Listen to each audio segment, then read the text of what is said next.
बड़ा सुंदर प्रसंग है श्री करमेती बाई जी।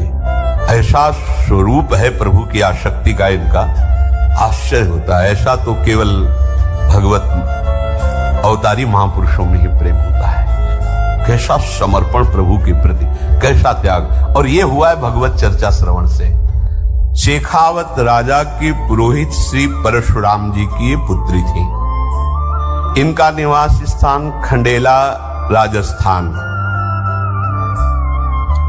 अब परशुराम जी अधिकतर भगवत चर्चा ही करते रहते थे।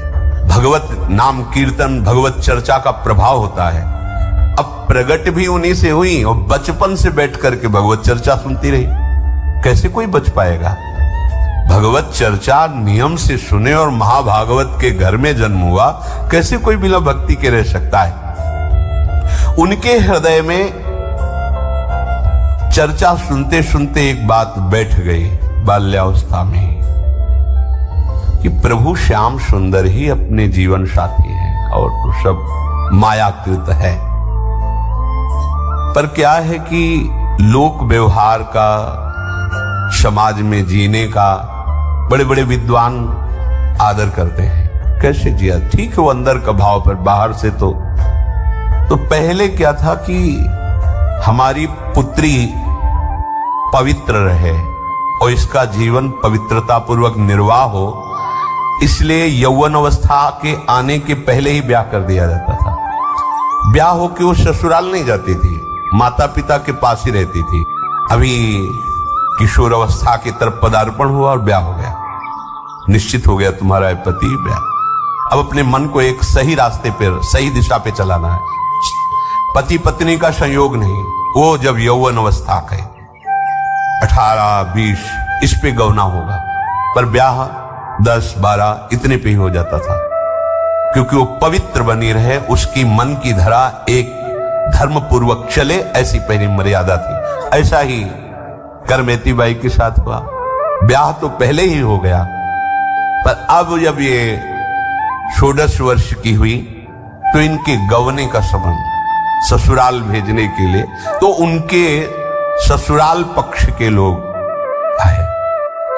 बड़ा उत्साह हुआ परशुराम व्यास जी को, बेटी का अब गौना होगा। और राजपुरोहित थे, धन की कोई कमी नहीं थी। सुंदर सुंदर आभूषण, पोशाकें खरीदी जाने लगी।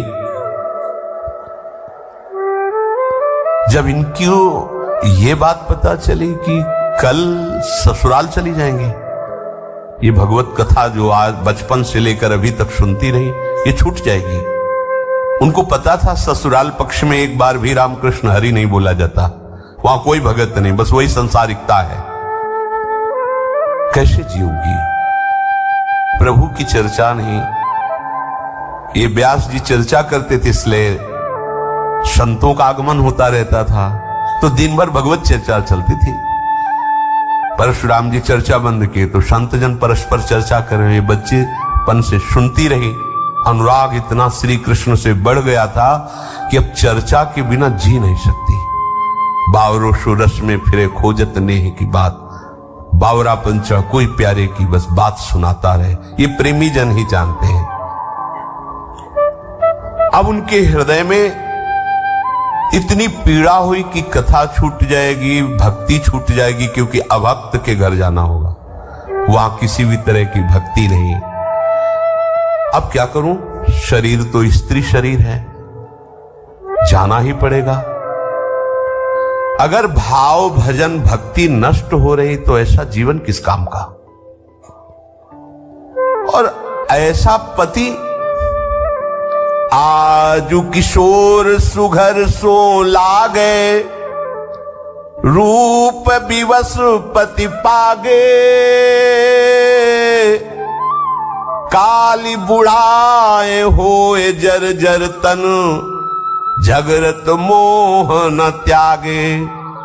आज धनी कल रंक, आज है फिर है नाही, करिए से सो प्रेम होए नहीं, सुख जग माही। आज सुहागिन बन के फूली, भूली जग सुख पाई, काल अभागिन बन के रोवती नाते ये दुखदाई। याते बली बैरागिन बसिए, वृंदावन रजधानी। परम पुरुष सर्वेश्वर नागर, पति सब दिन सुखदानी। विचार किया करमेती जी ने कि आज तो किशोर अवस्था का पति बड़ा सुघड़ अच्छा लगेगा, और कल इसका रूप बिगड़ेगा, कल बुढ़ापा आएगा, ये जर्जर होगा, मोह से रात दिन पिशा जीव कैसे शांति को प्राप्त कर सकता है। आज इसका सुहाग भर के फूली फूली, कल विधवा होगी, मरेगा ये, मरण धर्मापति है। आज धनी है, कल भिखारी हो सकता है। ऐसा क्या बरवरू, ऐसे पति के लिए परम पति का त्याग कर दूं? नहीं, अब तो बस जीवन का सार यही है कि नंद नंदन हमारे पति हो और उनकी राजधानी वृंदावन हमारा घर हो, वही हमारा जीवन हो। ये समय से आज जवान है, कल बूढ़ा होगा, आज जीवित है, कल मरेगा। क्या ये विचार उसी के आ सकते हैं जो भगवत अनुराग में है।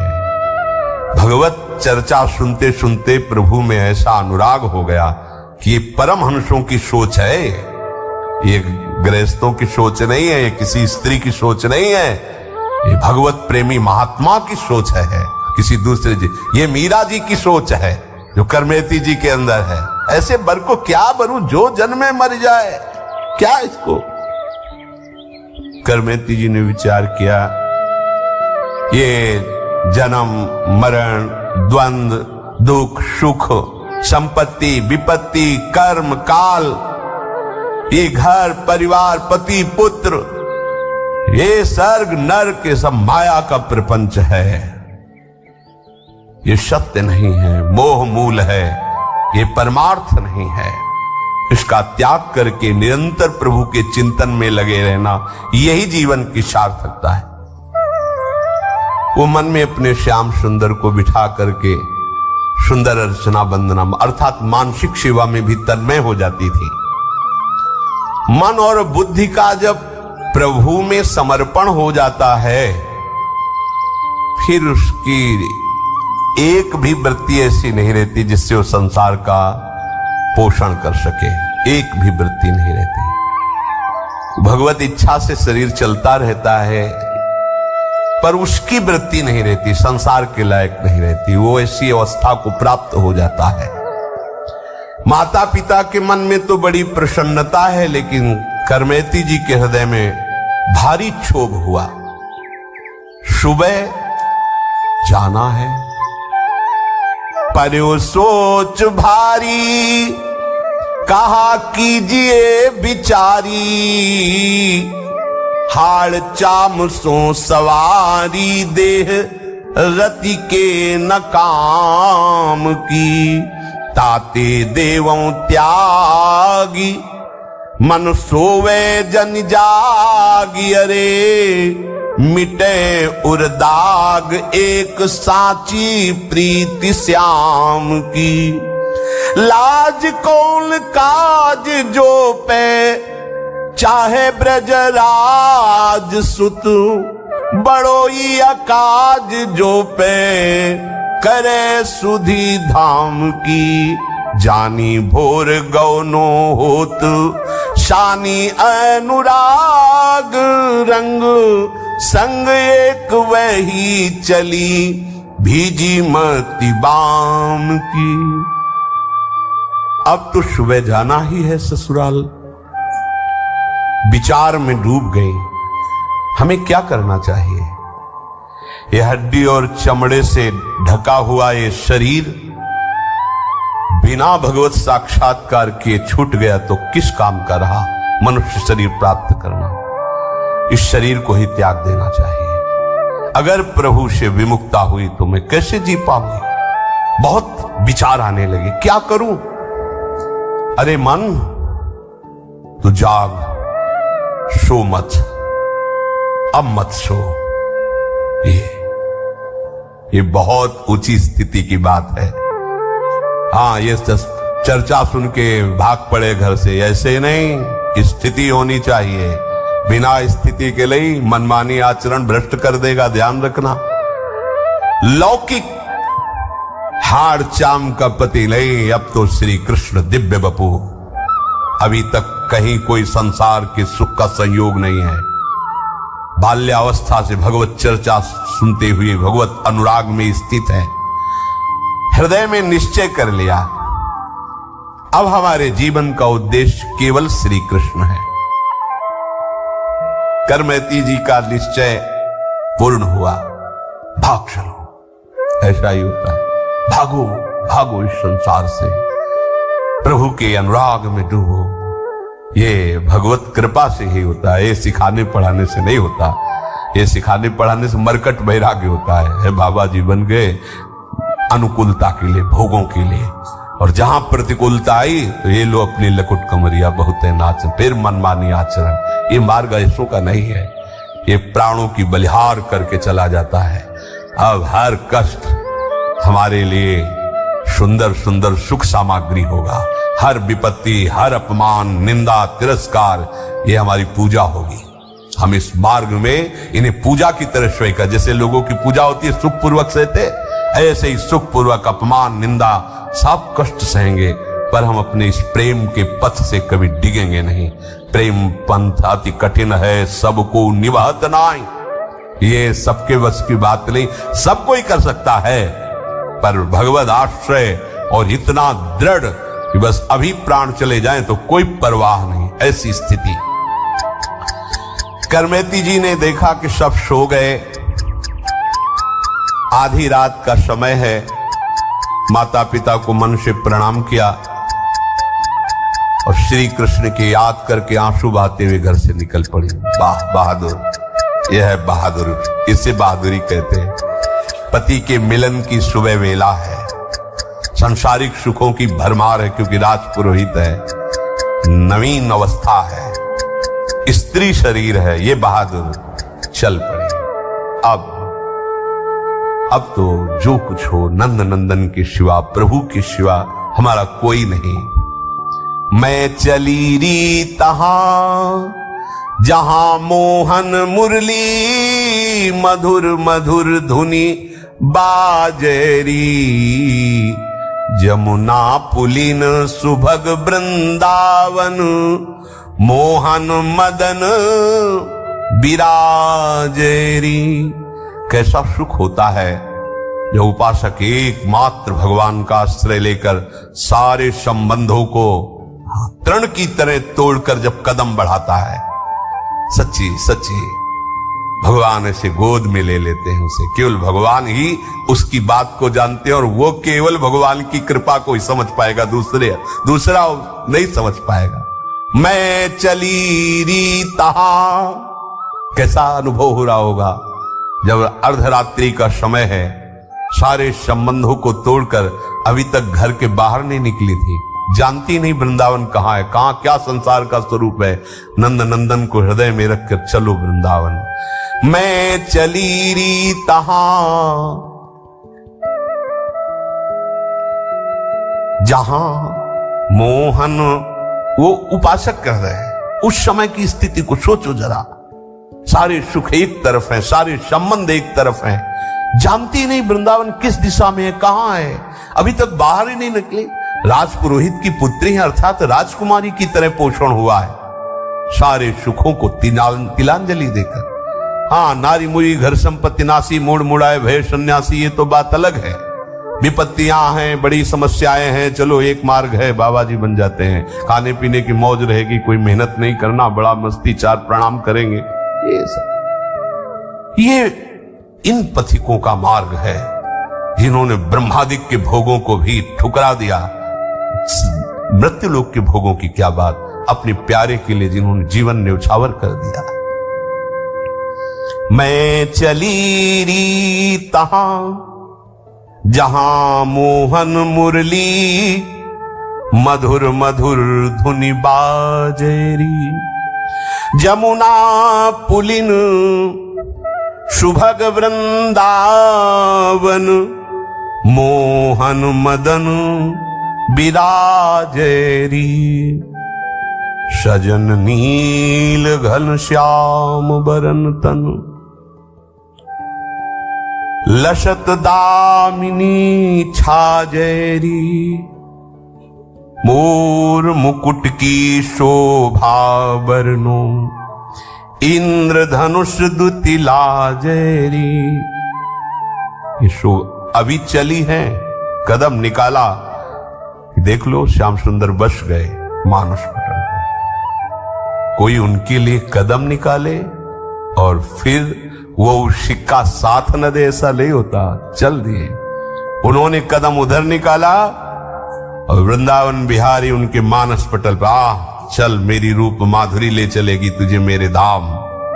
देख रहे सजल नील घनश्याम शोभा प्रभु की, मोर मुकुट की अद्भुत शोभा, घूंघरवारी अलके झलके, चंदन तिलक ललाटरी, अमल कमल दल मंजुल नैना, जोवत है मम बाटरी, कुंडल किरण कंठ कौस्तुभ मणि आनंद, मुख्य प्रकाशीरी, देखे बने वह चरण धरन गति, कौतुक कुंज निवासीरी।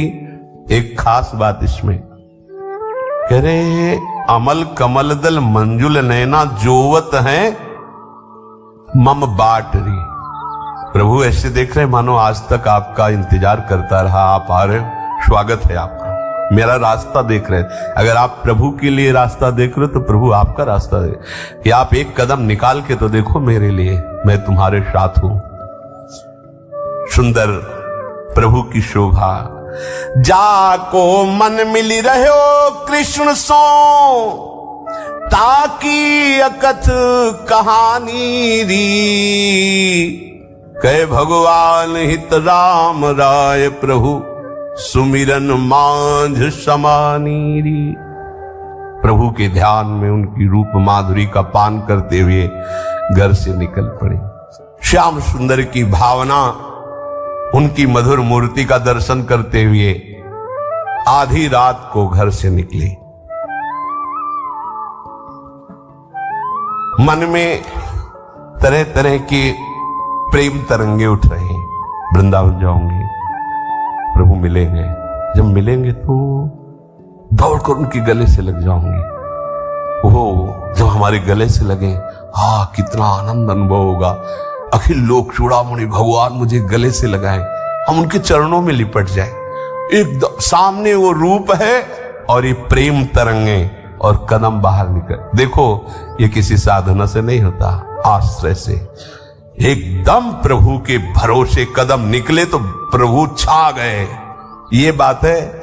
ये जो इतने वर्ष हो गए भजन करते, हमें अभी भगवान नहीं मिले या आनंद नहीं मिला या हमारी मानसिक दशा नहीं पटली, तुम खुद देखो भरोसा किसका लिए हो? प्रभु को भरोसा लिए हो? अपने शरीर का, अपनी बुद्धि का, अपने आचरण का, अपनी साधना का। तो आओ फिर उसकी कसौटी है, उस पे कसो। और एक भरोसा तो कदम निकालते ही देखो, ऐसा करना नहीं है, इसमें निष्ठा देखिए। चिंतामणि ने तिरस्कार कर दिया, प्रभु के लिए चल पड़े, कोई रास्ता नहीं। कुछ दिन चले, गुरु कृपा हुई, भजन में लगे, फिर एक सुंदर स्त्री दिखाई दी, वो वैसे ही फिर फंस गए, फिर उसके पीछे पीछे गए। फिर अरे धिक्कार है, नेत्रों को फोड़ लिया। ये अनुकरणीय बात नहीं करे, यहां निष्ठा की बात देखनी है। बस इन्हीं नेत्रों ने तो मुझे प्रभु से विलग किया, चल दी। कोई साधना करनी पड़ी, हाथ पकड़ लिया, जे भी गिरे क्या, वो प्रभु अनुभव करा ला था, हाथ पकड़ के निकाल।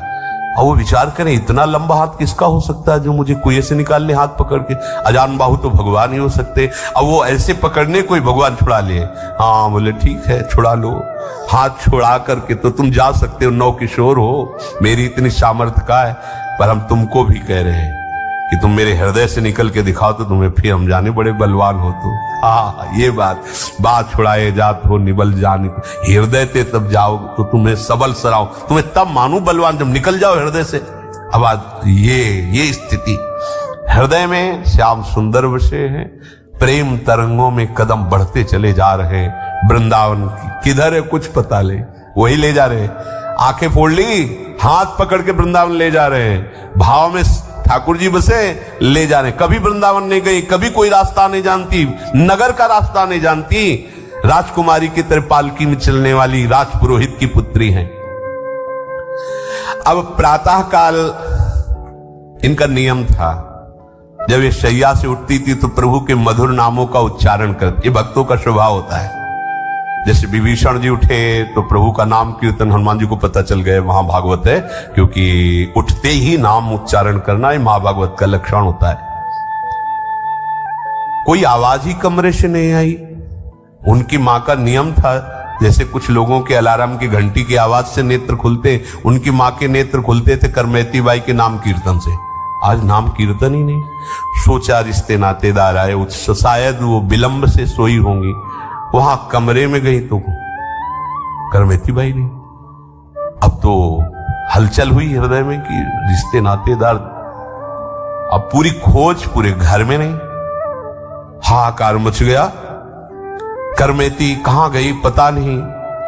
माता पिता को बड़ा दुख हुआ, सबसे बड़ा दुख की ससुराल वाले क्या उत्तर, लड़की भाग गई। कहां भाग गई, किसके साथ भाग गई, क्या कैसे उत्तर। ये लोक व्यवहार बड़ा विचित्र होता है। उन्होंने जहां तहां ढूंढा पूरे नगर में, बहुत से दूतों को दौड़ाया, क्योंकि राजपुरोहित थे। सूचना तुरंत, राजा के राज सैनिक भी लग गए, तुरंत खोज की। क्योंकि मतलब ये सबसे बड़ा अपमान लोक में माना जाता है कि ससुराल वाले लिवाने और लड़की भाग गई। अभी प्रमाण कैसे दे कि श्री कृष्ण को लेके भागी है या संसार के राग, कौन उनको बतावे। ससुराल वाले वैसे ही भक्त नहीं थे। करमेती बाई जी ने देखा कि राज सैनिक घोड़ों से आते दिखाई। उनको लगा कि पिताजी का ही ये भाव होगा, क्योंकि उनके सब अनुकूल हैं राजा, तो सब सैनिक मुझे ही ढूंढने के लिए आ रहे होंगे। अब मुझे क्या करना चाहिए, ये तो बिल्कुल समीप आ रहे हैं। तो वहीं एक मरा हुआ ऊंट का कंकाल था, ऐसे गीधों ने मांस खा लिया था, चमड़े से ऐसे ढका हुआ कंकाल, अंदर पूरा पोला हो चुका था, सियार गीधों ने मांस खा लिया था, भारी दुर्गंध। अब भागने का अवसर नहीं, क्योंकि राज सैनिक घोड़ों से आ रहे हैं। तो उसी के अंदर घुस गई। मरे हुए ऊंट के ऊपर पूरी चमड़ी लगी हुई है, अंदर का मांस गीध और सियार कुत्तों ने खा डाला है, भारी दुर्गंध, उसमें घुस गई। देखो कैसी श्री कृष्ण मिलन की चाह।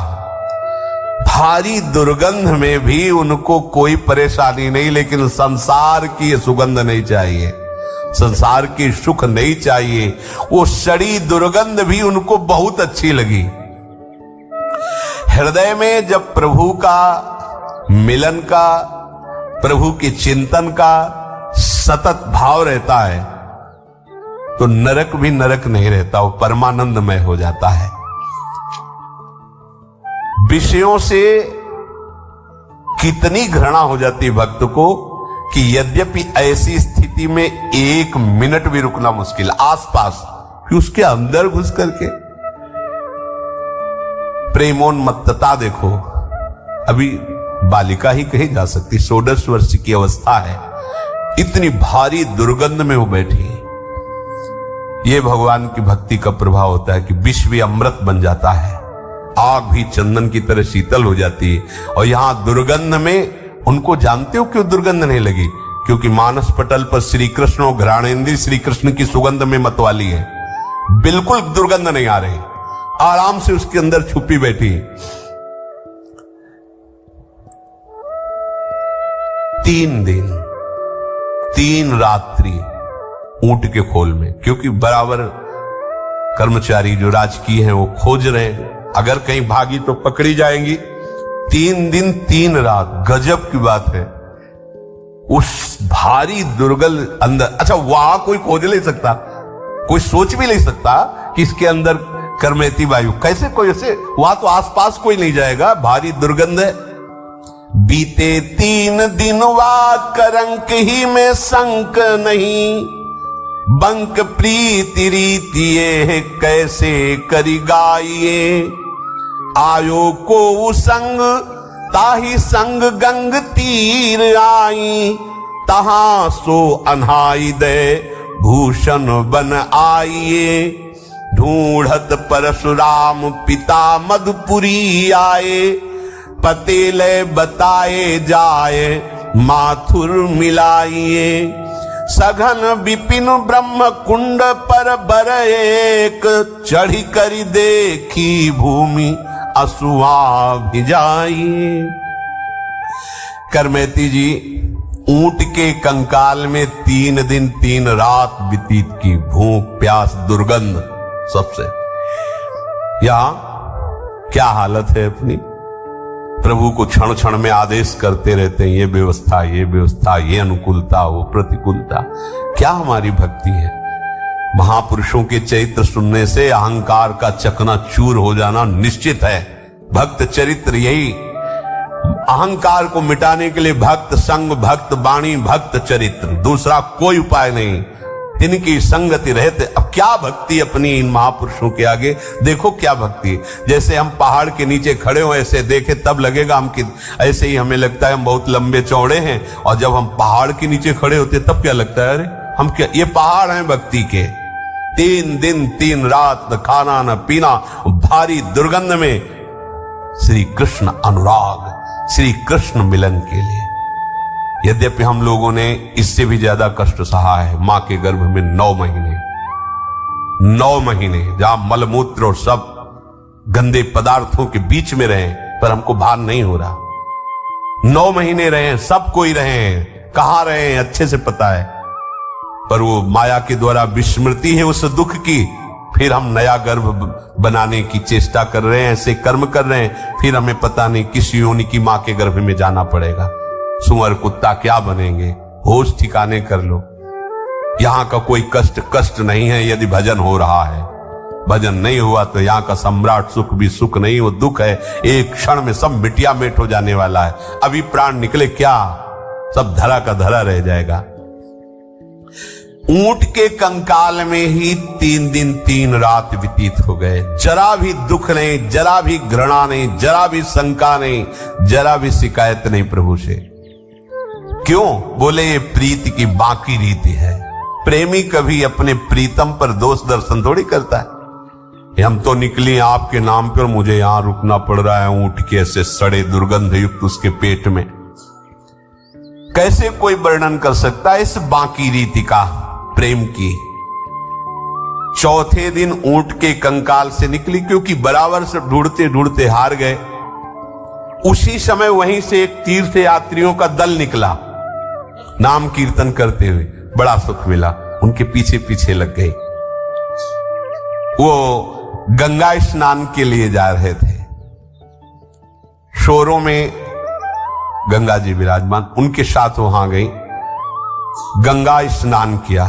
देखो भगवान का विधान, ऊंट के शरीर में रहे, गंगा स्नान किया। फिर विचार किया, ये सोने की जंजीर, ये अंगूठी, ये कंकन, ये शोभा नहीं देते भगवत मार्ग के पथिक को।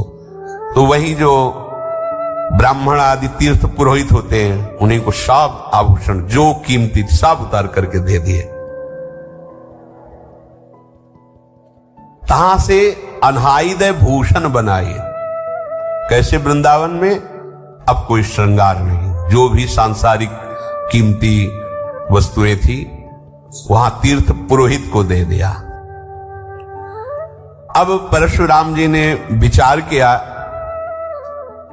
कि श्री कृष्ण की रूप माधुर्य वृंदावन बात सुनकर के वो विकल हो जाती थी, तो वो और कहीं नहीं जा सकती, वो वृंदावन ही जाएंगी। और ऐसा ही हुआ।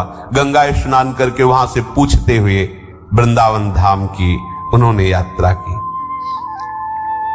और वृंदावन धाम में जो अच्छे आभूषण आते वही उतार देते, यहां के कपड़े भी उतार दिए। बड़े बड़े पत्ते बट वृक्ष के जैसे ऐसे, उनको ऐसे शरीर पर गीली मिट्टी ऐसे पोत ली, ऐसे लगा ली। कैसा वैराग्य, गजब का वैराग्य।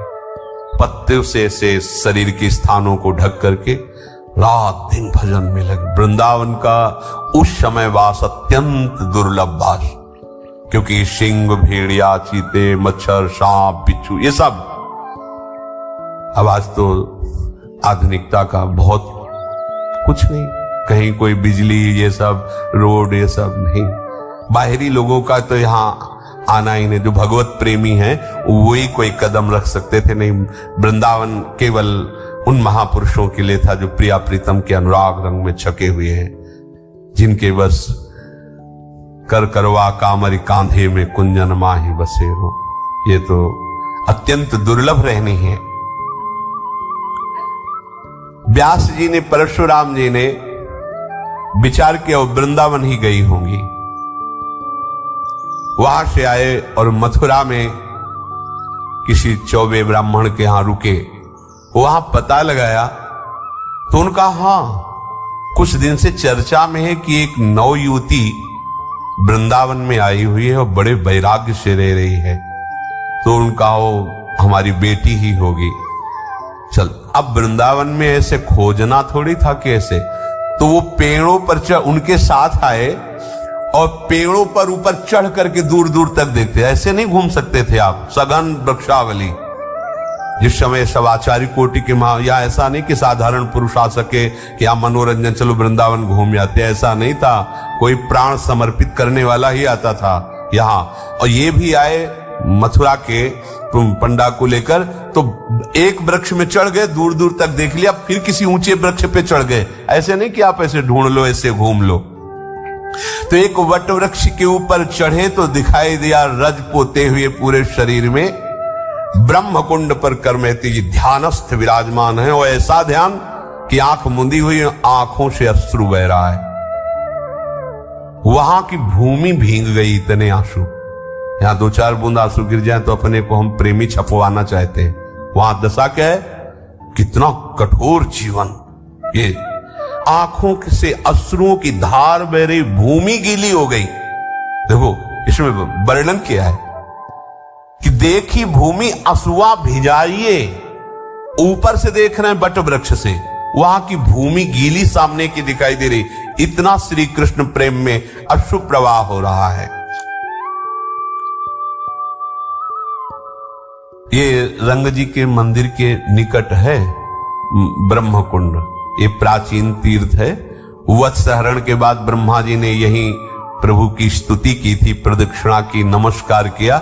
इसीलिए इस तीर्थ का यहाँ बड़ा महिमा है, जो रंगनाथ जी के समीप है ब्रह्म कुंड, इसीलिए उसे कहा गया। वहां हो दूर से देखा मूर्तिमती, मानो तपस्या विराजमान हो। वृक्ष के ऊपर चढ़ के देख रहे थे सर्प, बिच्छू, बाघ, भेड़िया, हिरन, मयूर, पशु पक्षी, ये आसपास सब घूम रहे थे करमेती जी के। ये वृंदावन में बड़ो ही कठिन है वृंदावन में बास। महापुरुषों, यहाँ का मच्छर ऐसा डंक जैसे बिच्छू मारे, ऐसे यहाँ के मच्छर। पदों में लिखा है, नागरीदास जी ने पदों में लिखा है, यहाँ के मच्छर, मतलब वो पदों में रचना की कि यहाँ के मच्छर ऐसे थे। और ब्रजवासियों की हृदय वृत्ति बड़ी कोमल है और वचन बहुत कठोर है, हेलना पूर्वक। इनके प्यार को समझ, ए रे बाबा, अरे तो जैसे हजारों घूमे, चल आ रोटी खा ले। ऐसा लगे कि झगड़ा कर रहे हो, गरम गरम रोटी घी से चुपड़ी खाएं। इनके वचनों को जो है कभी अन्य भाव से न ले। इनकी जैसे गोपाल शास्त्र नाम, ऐसे इनके गालियां निकलती हैं मुख से। जब ये बहुत प्यार में होंगे तो दो चार गालियां ये आपको प्रसाद में देंगे। उसे कि हमें गाली दे रहा है, ऐसा नहीं, ये प्रसाद है इनका। हेलन पूर्वक बात है, ऐसे बात करेंगे मानो झगड़ा कर रहे हैं। हृदय इनका बहुत, ये बड़ा कठिन है ब्रजवास करना। अगर इनका अपमान कर दिया तो श्री कृष्ण का अपमान है। बात समझो, ये भगवत पार्षद हैं सदैव। बड़े बड़े आचार्यों ने यही शिक्षा दे के अपने जनों को भेजा है। और इनकी पवित्रता पर दृष्टि न डाले। ब्रजवासियों के जूठ टूक और घर घर छाछ में केवल ब्रजवासियों के लिए बातें कही गई। वो किस जाति पक्ष के, ये भी नहीं देखना है। अभ्यास मिठाई विप्र की तामे लागे आग, वृंदावन के शोपचलों जूठन में खाइए मांग, ऐसा वर्णन करते हैं। ये धाम है, संपूर्ण शरीर में ब्रज लगी हुई है, केश ऐसे बंधे हुए हैं, पत्तों की कौपीन लगाए हुए हैं, सूखे पत्तों की, हरे पत्ते भी नहीं, क्योंकि ब्रज की सब सखियां हैं, ये सब जो प्रभु की नित्य परिकर, यही सब वृक्ष के रूप में है। यह आये नहीं करना चाहिए कि बाहर से नीम है दतून तोड़ रहे फाड़ा, वैसे नहीं, होश में रहो। ये भगवत धाम है, बहुत बड़े बड़े अपराध होते हैं, बहुत बड़े बड़े अपराध होते हैं। ऐसी चतुराई से वृक्षों को गिराया जाता है, पूछो तुम्हारी चतुराई वो जान रहे हैं। हरिराम व्यास जी कह रहे हैं एक डाल काटने का दंड है करोड़, गौ हत्या करोड़, ब्राह्मणों के मारने का जो अपराध है ये ब्रज की लता है। आज ये सब कोई ना तो सत्संग मान रहा है ना, एक लता तैयार होने में कितना समय लगता है जो लगाते हैं वो जानते हैं।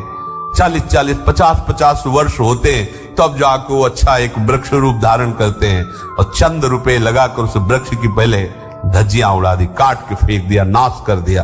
कैसे जगह जगह ना तो वृक्षों की कदर रह गई है, ना वृक्ष कोई लगा रहा है। जानते हुए ब्रज है, हमारे प्रिया प्रीतम तुम्हारे फ्लैट में नहीं खेलेंगे। लता भवन सुख शीतल छहा, श्री हरिवंश रहत नित्य जहां, तहां न वैभवा। हाँ, 4 लताएं लगी हैं, नीचे गाय के गोबर से लीप पोत दिया है, 4 पुष्प और ऐसे श्रृंगारित कर दिया, भावना कर रहे प्रिया प्रीतम। ऐसा लताओं का किसी भी तरह से हम ह्रास न करें। वो पत्ते भी तोड़ के अपने नहीं नए बांध रहे, पुराने पत्ते जो वृक्ष त्याग देते वही लगा रहे। यहां एक बार एक बड़े संत थे, उनके फोड़ा हो गया था, तो किसी ने कहा कि बबूल की हरी पत्ती तोड़कर पीसकर बांध देने से फोड़ा ठीक हो जाता है, धीरे धीरे वो ठीक हो जाता है। तो उन्होंने कहा कि यहाँ ब्रज 84 कोस के बाहर जाओ और कोई वृक्ष फिर उससे मांग करके लाओ। यहाँ ब्रज 84 कोस का नहीं, यहाँ का किसी भी पत्ते को भी नहीं, ये सब श्री जी के लिए है। ये 84 कोस के ये श्री जी के लिए, श्री जी के लिए डाल पत्ता जो भी टहनी उनकी शोभा श्रृंगार अपने प्रयोग के लिए नहीं है, मना कर दिया था। नहीं, हमारे फोड़े में बांधने के लिए नहीं, जाना 84 कोस बाहर से लाओ, या नहीं। ये सब प्रिया प्रीतम के नित्य के लिए भूमि, एक एक पत्ता श्री जी के लिए। यहाँ वैसे भी नहीं कहते कि वृंदावन के वृक्ष को मरम न जाने कोई, यहाँ डाल डाल और पात पात पर राधे राधे हो। ये श्री जी के निज परिकर हैं। अब ऊपर से चढ़ के देखा, जबकि ब्रह्म कुंड में ध्यानस्थ करमेती जी विराज। अब तो नहीं रहा गया, चिल्ला के रो पड़े, वृक्ष से नीचे उतर करके आए।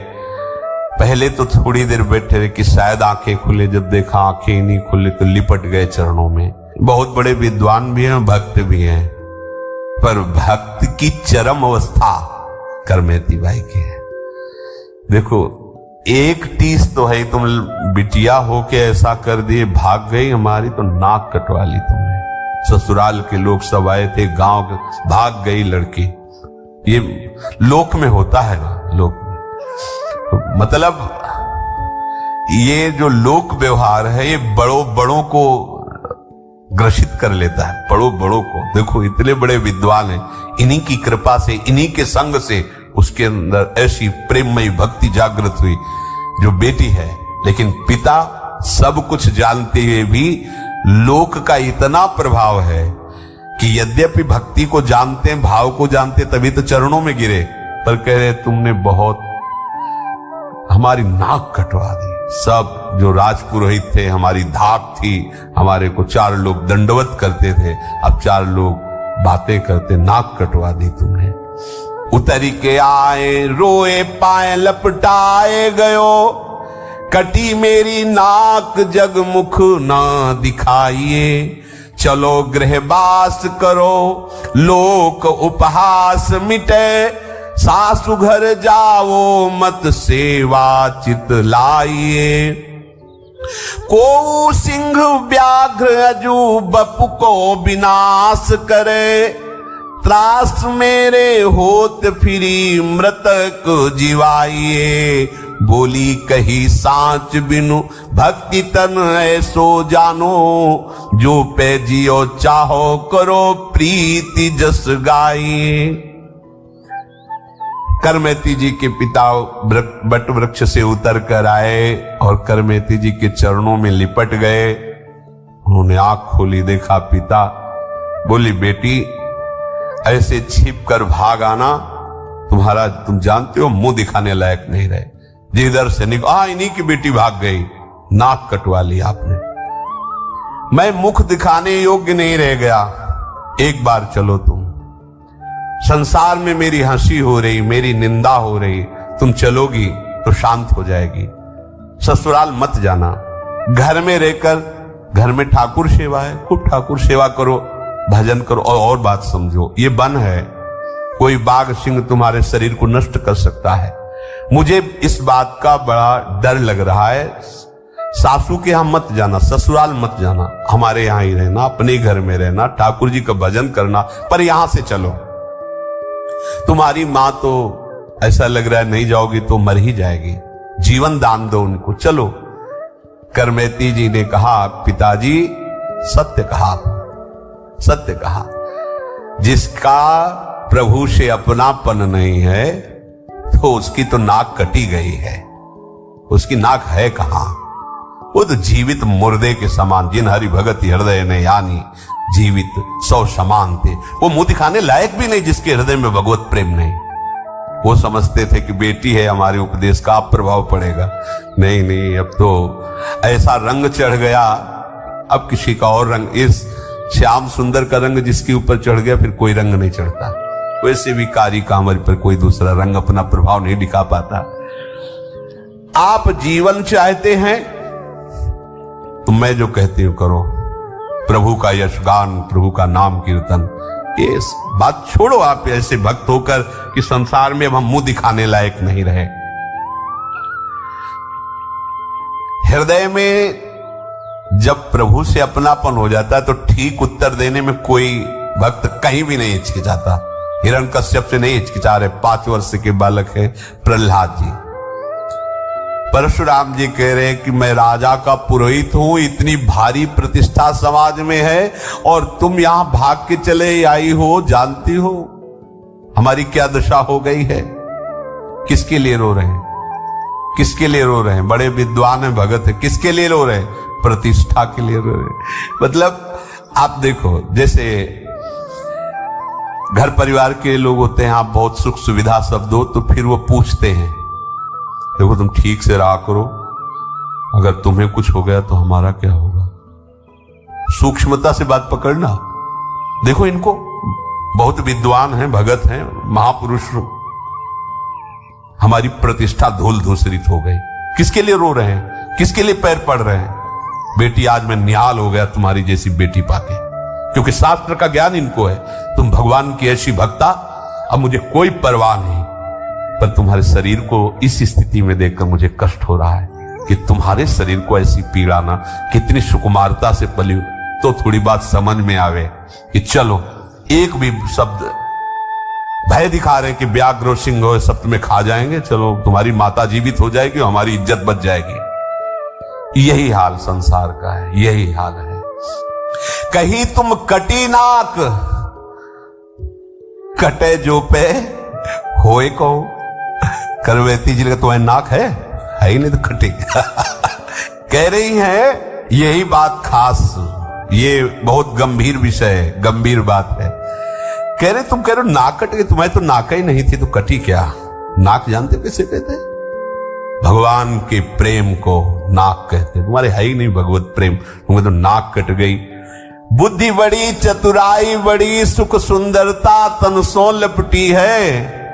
मान बड़ो, धन धाम बड़ो, यस कीरत हु जग में प्रगटी है। झूमत द्वार गजेंद्र हजार, सुरेशं ते कछुनाई घटी है।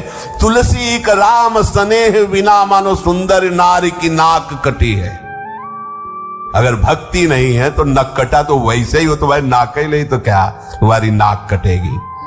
कहीं तुम कटी नाक कटे जो पे होए कहूं, नाक एक भक्ति नाक लोक में न पाइए। बरस 50 लग विषय ही में वास कियो, तऊ ना उदास भय चबे को चबाइए। कैसा सुंदर उपदेश है। देखे सब भोग मैं न देखे, एक देखे श्याम। ताते तज काम तन सेवा में लगाइए, रात त्यों ज्यों प्रात होत ऐसे तम जात भयो, दयो लय स्वरूप प्रभु गयो हिये आइए। करमेती बाई ने कहा कि आपने कहा मेरी नाक कट गई है, तो मुझे तो तुम्हारी नाक ही नहीं दिखाई दी अभी तक, तो कटेगी क्या? अर्थात तुम नाकवान हो ही नहीं। नाक कहते हैं भगवत प्रेम को, और वो तुम में दिखाई नहीं दिया। ये शुद्ध भक्ति की वाणी है, मोह ग्रसित नहीं है। तुमने प्रतिष्ठा को अपनी नाक समझा, जिसे हम नाक ही नहीं मानती हैं। प्रतिष्ठा कोई नाक है? नाक कट, नाक है भक्ति। तभी हम कहते हैं हमारी इज्जत है श्यामा श्याम, हमें कभी कोई बेइज्जत कर ही नहीं सकता।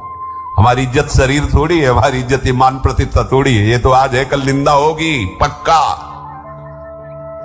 रात है तो दिन होगा, दिन होगी तो रात होगी। ऐसे प्रशंसा है तो निंदा होगी, निंदा है तो प्रशंसा होगी। ये चक्र है। राजी मत हो जाना कि वाह वाह, नहीं तो रोते नहीं बनेगा। तैयार रहो, रात्रि आने वाली, प्रकाश की व्यवस्था कर लो। दिन में सावधान रहो, रात्रि आने वाली है, प्रकाश की व्यवस्था कर लो, तुम्हें रात्रि खटकेगी नहीं। पहले से समझ लो, इसका कोई महत्व तो नहीं है। संसार का नमस्कार या तिरस्कार हमारे अंगूठे पे, श्री जी की तरफ। अगर आपने संसार के नमस्कार को स्वीकार किया तो दहाड़ मार के इसी संसार के सामने घुटने टेक के रोना पड़ेगा। अगर आपने संसार का सम्मान नहीं स्वीकार किया तो अपमान तुम्हें छू नहीं सकेगा। और ये होगा बराबर महापुरुषों के जीवन में हुआ, कभी जय जय तो कभी कोई निंदा करने वाला, अपमान करने वाला, मारने पीटने वाला भी भेजा जाएगा। ये माया का खेल है। तैयार रहो, दांव पेच पक्के रखो। गुरु मेहरबान, चेला पहलवान, कोई परास्त नहीं कर सकता, क्योंकि प्रियालाल के चरणारविंद का आश्रय, उन्हीं से सुख का अनुभव, संसार से नहीं। करमेती जी ने कहा आपने प्रतिष्ठा को नाक समझा है, इसलिए हमने आपको नाकवान समझा ही नहीं है, तुम्हारी नाक थी ही नहीं। अच्छा, आप विचार कीजिए, 50 वर्ष के आप हो गए भोगों को भोगते हुए, क्या आपको अरुचि हुई? अपने पिताजी से ही पूछ रहे। आज भी उसी विषय में आसक्त हो, चबाए हुए को चबा रहे हो। तुम्हें उस घर से वैराग्य नहीं हुआ, उस सम्मान से, उस प्रतिष्ठा से वैराग्य नहीं हुआ। बार बार भोगे हुए विषयों को भोगने की इच्छा और भोग रहे हो। क्या तुम्हें ज्ञान है? भोगे हुए विषयों को बार बार भोगने वाला कोई ज्ञानी होता है? मैंने तो सब भोगों को देखा है, भोगा नहीं। करमेती बाई जी कह रहे हैं अब तो देखने की भी इच्छा नहीं रह गई है। मैंने तो केवल एक श्याम सुंदर को देखने की ठानी है, भोगों को नहीं। अब कोई भी ऐसा नहीं कि मेरी दृष्टि को संसार की तरफ ले जाए। ये निष्ठा, जैसे रत्नावती जी ने कहा, ये दृष्टि तो लाल बिहारी में बिक गई है।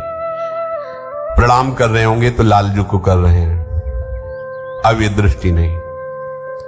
आप सभी कर्मों को छोड़कर प्रभु के आश्रित हो जाइए। तन मन और धन को ठाकुर सेवा में लगा दीजिए। बहुत समझाया बुझाया, करमेती बाई तैयार नहीं हुई। तो उन्होंने प्रणाम किया करमेती बाई को। उनका जो मोह जनित अज्ञान था वो नष्ट हुआ। प्रातः काल होते ही अंधकार जब दूर हुआ तो वो तो घर को जाने को तैयार हुए। एक दिन यमुना स्नान करते हुए कृष्ण मूर्ति मिली थी करमेती बाई। उन्होंने वो मूर्ति लाकर छुपा दी थी, वो मूर्ति लाके दी और कहा इसे घर में विराजमान करो, साक्षात श्री कृष्ण है और इनकी सेवा में तन्मय हो। और जो मैं कह रही हूं उस बात को ध्यान दो कि अब चबाए हुए को मत चबाओ, अर्थात निर्विषय बनो और अपने तन को, मन को प्रभु के चरणारविंद में लगाकर केवल उनके चिंतन में अपना समय व्यतीत करो।